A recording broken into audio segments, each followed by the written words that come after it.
Chapter 14, Theory of Death. I was not Eli's primary advisor. Aldo Farraga spoke with a slight sing-song Italian accent. Decker had looked him up before the interview. The professor had been in the country over 20 years. I know you spoke to Dr. Rosa. I'm sure I have nothing to add, but you did work with Eli, being on his thesis committee. It is a small department. I'm on quite a few committees. Farraga was short and slight. He had light eyes that were red-rimmed, and he sported a full dark beard. He wore a white shirt with no tie, brown pants, and a brown corduroy jacket with suede patch pockets. Brown suede loafers on his feet. The blazer was more than just an affection. It was odd, cold in his office. I'm going to visit his parents tomorrow, Decker told him. Would you like me to relay any kind of message to them? You have not talked to the parents? Not since the official ruling. It was suicide? Yes, it was ruled a suicide.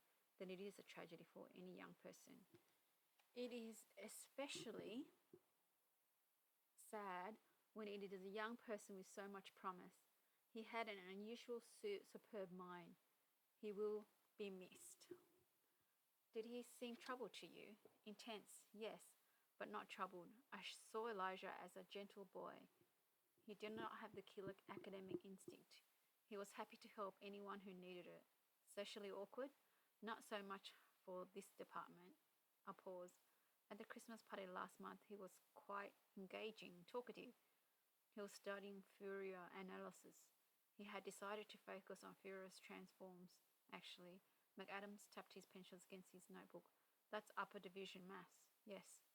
So it's an advanced field of study. I wouldn't say advanced. It is a basic field for any mathematician. I suppose it depends on what you do with it to make it advanced. What was he doing with it? McAdam asked. You'd have to ask Dr. Rosa. Decker said. He's not all that forthcoming. Many academics take a proprietary interest in their student, especially one who was hiding papers behind a desk drawer. Yes, I had heard. You have the papers? I do, but you refuse to show them to any of us. Too many people want to know what's in them. It's safer to show them to someone outside the university to prevent plagiarism, provided that your outside source is trustworthy. Dr. Morchetta Gold at Harvard, McAdams said. Farraga smiled, of course, and when you find out what the papers are about, perhaps you can relate to all of us what would be so valuable that Elijah felt the need to hide his work. From our limited conversation, we did have a few conversations. Yes, it did not appear that Eli was on the verge of a major breakthrough, but you wouldn't know for sure. No, I do not know that he was taking his research into different directions. What kind of directions? More applied than theoretical. Not surprising. Eugen values and Fourier transforms have many practical applications, such as, Decker laughed. Let me back that up. I have no idea what a Fourier transform is. Why would you know? Farraga said. I don't know how to question a witness. Can you explain anything in layman's terms? Specifically, is it applied integration to turn a function of time into a function of frequency, sine waves or cosine waves, for instance? And what kind of practical application would use this? Anything that has a chart, anytime you have a complex shape and you want to see the composite of it, you would use Fourier transformation.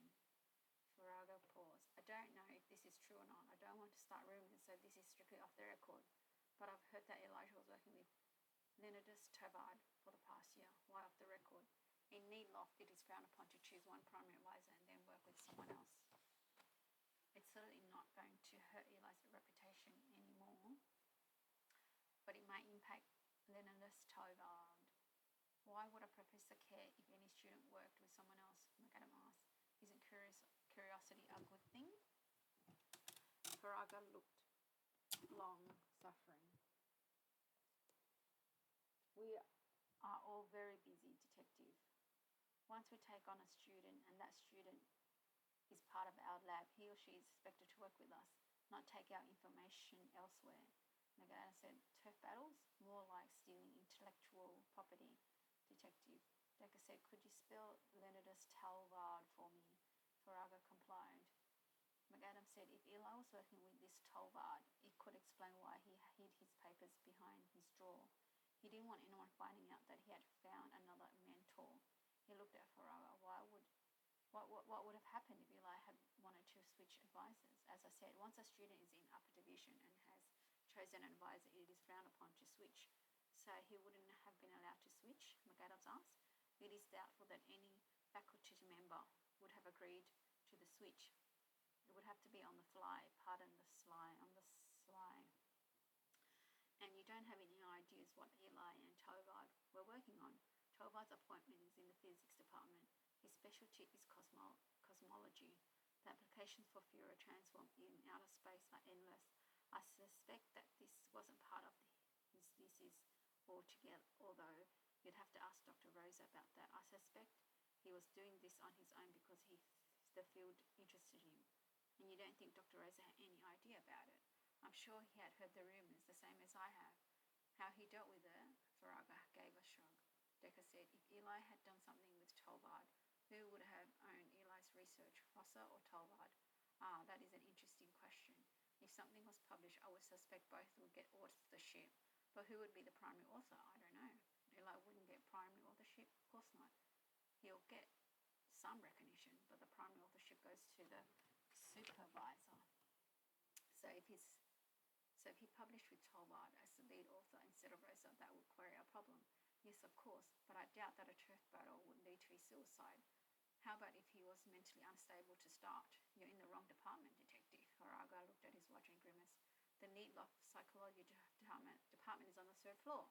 The coffee house at Needloff was lined with walls of whiteboard filled with indecipherable equations.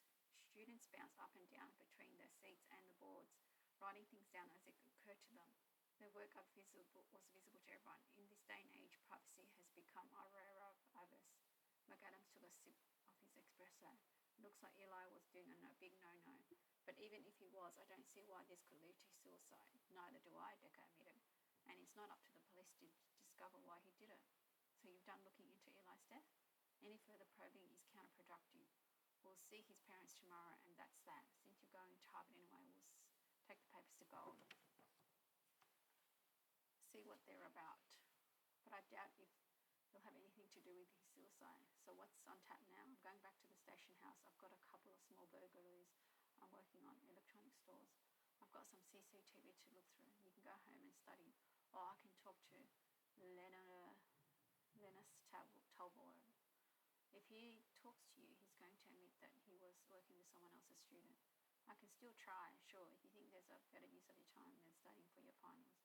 Melanie Euler burst through the door loaded down with 2 carry-on suitcases and knapsack strapped to her back. She was with Damodar Batra, the senior who first identified Elijah Wood through our post-mortem photo. She was talking animatedly, but then she stopped in what appeared to be mid-sentence when she saw Decker and McAdams. She wheeled her suitcase over to their table. Batra was in tow wearing a ski jacket, jeans and boots. Lemon still had on her pea coat from this morning. She was a no-show, she announced. God, that pisses me off. Does she being Katrina Belford correct? McAdams asked. Yes, Detective McAdams, that is correct. No need for the snappish attitude, McAdams answered. I happen to be a bit more than concerned, Malin went on.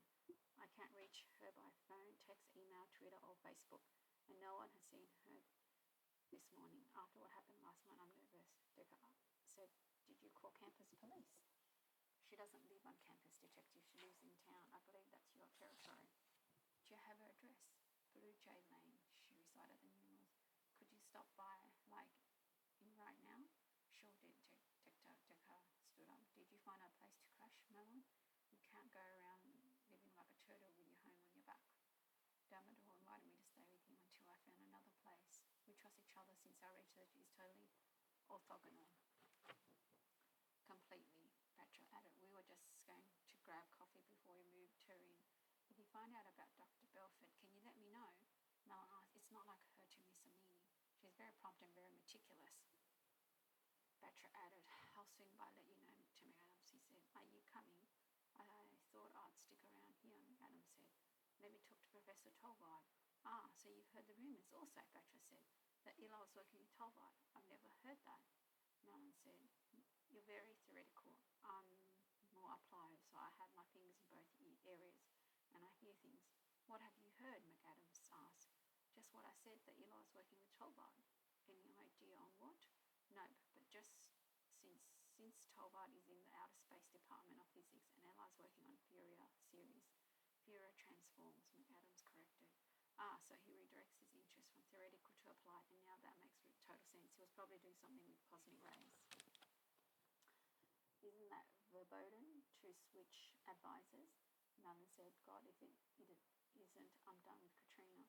I don't think he formally switched, Decker said.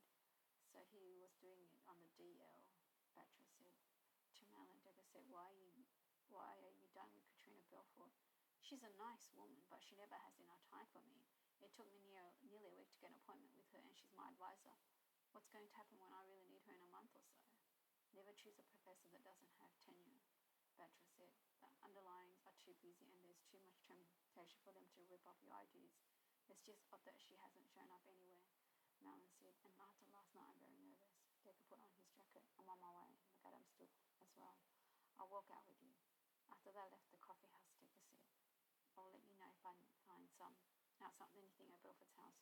You let me know if you find out anything significant about Eli and Tolbert. It's called being a team player. This isn't my forte. What is your forte? Getting under people's skin. It's a good skill to have as a detective. Then I say this, Tyler. It's certainly the one skill that you mastered beyond excellence.